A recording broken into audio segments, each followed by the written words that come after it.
Hello, I'm Ryan Raimondo and I'm with the Paxium Group. We're at MJBizCon. So I'm going to tell you a little bit about our pre-roll solutions. Starting off first, we have our JuanaRoll-1 machine. Okay, it's a single lane machine, fully automated pre-roll production.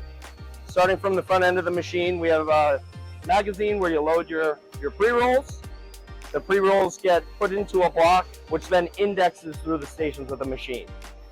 The first station is an inspection station. That's where we take a photo of the cone to make sure it's round and can be filled.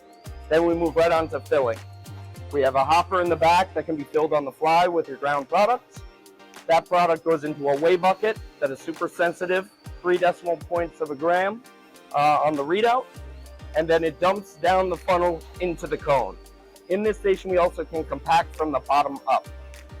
Once we're done there, we move to a second and third compaction station. This is all servo driven, and you have full control of that compaction to your liking that is required based on different densities, different profiles of cannabis.